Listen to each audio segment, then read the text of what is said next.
வணக்கம் நண்பர்களே, எல்லாரும் ஸ்ரீவில்லிபுத்தூர் ஆண்டாள் கோயில் போயிருப்பீங்க. அந்த ஆண்டாள் கோயிலிருந்து வெளியே வந்தோம்னா திருமலை நாயக்கர் மகாலில் இருக்கிற மாதிரி பெரிய தூண்களோட ஒரு மண்டபம் இருக்குது. அது எங்கே இருக்குது அப்படின்னா, இந்த தேர் நிறுத்திருக்கக்கூடிய கீழரத வீதியில் வெங்கடேஸ்வராவுக்கு ஆப்போசிட்டில் போனீங்க அப்படின்னா இந்த திருமலை நாயக்கர் மகால் வந்து நீங்கள் பார்க்கலாம்.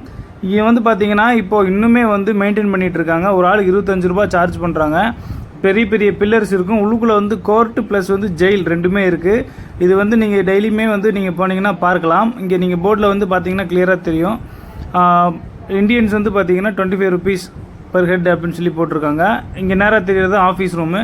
அங்கே போய்ட்டு நீங்கள் டிக்கெட் வாங்கிட்டு உள்ளே போய் சுற்றி பார்க்கலாம். வெளியிலேருந்து காமிக்கிறேன் உங்களுக்கு எப்படி இருக்குது அப்படின்னு சொல்லிட்டு. இது வந்து பார்த்தீங்கன்னா ஆதி காலத்தில் கட்டின ஒரு பில்டிங், ரொம்ப பல 100 வருடங்களுக்கு பின்னாடி கட்டினது. இந்த மாதிரி தான் இருக்கும் பார்க்குறதுக்கு. இது நான் காமிச்ச ரோட்டில் வந்து வந்தீங்க அப்படின்னா இந்த பில்டிங் இருக்குது. இது நிறைய பேருக்கு தெரிய மாட்டேங்குது. ஸ்ரீவில்லிபுத்தூர் ஆண்டாள் கோயில் மட்டும் போயிட்டு பஸ்ஸில் வந்து அப்படியே கிளம்பிடுறாங்க. டூரிஸ்ட் வேனில் வந்திருந்தாலும் அப்படியே கிளம்பிடுறாங்க. நீங்கள் அங்கேருந்து கொஞ்சம் தூரம் வெளியே வந்தீங்க அப்படின்னா இந்த பில்டிங் வந்து நீங்கள் பார்க்கலாம். நான் அங்கே போயிருந்தபோது இதை போய் பார்த்தோம், நல்லா இருந்தது. சரி, உங்களுக்கு இந்த இன்ஃபர்மேஷனை சொல்லலாம் அப்படின்னு சொல்லிட்டு வீடியோவில் போட்டிருக்கேன். வீடியோ பிடிச்சிருந்தா லைக் பண்ணுங்கள். இன்னும் சப்ஸ்கிரைப் பண்ணலைன்னா சப்ஸ்கிரைப் பண்ணி சப்போர்ட் பண்ணுங்கள். இதுபோல் யூஸ்ஃபுல்லான இன்ஃபர்மேஷனோட அடுத்த வீடியோவில் சந்திக்கிறேன். Signing off Vijay Prabhakar. நீங்கள் பார்த்து கொண்டிருப்பது விஜய் மிக்ஸ்டு கிரியேஷன்ஸ். நன்றி, வணக்கம்.